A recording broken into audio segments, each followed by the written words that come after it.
বাড়ি থেকে বেরোনোর সময় কি বলে গেছিলেন? ওই টাকা দেবে, ওই যাচ্ছে ডেকেছে রঞ্জিত, টাকা আনলো। তারপরে এই ভেবে চলে গেল, আমি আর কিছু বলিনি। তো আমি টাকার ব্যাপার, টাকা আনতে যাচ্ছি, সেও ফোন করে বলছে, আমি শুনছি। এবারে জানি যে এইরকমের কেস হবে তো আমি জানি না। তারপরে মানে খবর কখন পেলেন? খবর পেলাম 7টা নাগাদ, সন্ধ্যাবেলা। যখন আইসেন এখন কোথায় গেল? তারপর গিয়ে কি দেখলেন? ফোন সুইচ অফ, 7টা দিকে সে ফোন যখন করি সুইচ অফ।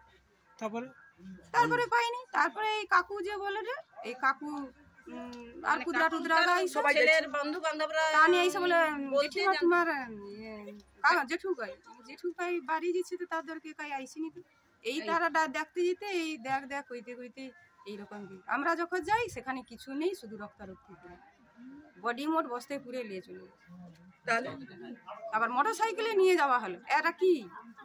এটা পুলিশের কি সহযোগিতা নাকি এদের পুলিশের উপর সবার উপরে বিচারছে? মানে মৃতদেহ নিয়ে যাওয়ার গাড়ি আসেনি? না, কোনো গাড়ি টাড়ি নেই। তাহলে বলো, মোটরসাইকেলেই গেছে। তাহলে বডি মোটরসাইকেলে যাই আমরা প্রথম দেখলাম যে বডি সেই আমরা প্রথম শুনলাম যে মোটরসাইকেলে বডি যায়। পুলিশের ভূমিকা নিয়ে কি আপনারা সন্দেহ? না, আমরা তো জানিনি, দেখতে আসতে পারে পুলিশের সহযোগিতা হইতে পারে, তাইলে মোটরসাইকেলে বা মরি যাওয়া কেন? লাশ মোটরসাইকেলে যায়। এবারে সিভিক পুলিশ আগে এসে তদন্ত করলেও পুলিশকে ডাকবে, তারা গাড়ি নিয়ে এসে তো নিয়ে যাবে। তাহলে এখানে কি হলো যে আমরা সেখানে গিয়ে দেখতে পেলাম না কি না নেই, কিছু জানলাম। বাড়ির লোক জানবে না, গ্রাম পঞ্চায়েত যে বাড়ির লোক দেখলো না বডি, আর বডি চলে গেল তার হসপিটালে। তাহলে পুলিশও সহযোগিতায় আছে। আর গ্রাম পঞ্চায়েত এত সব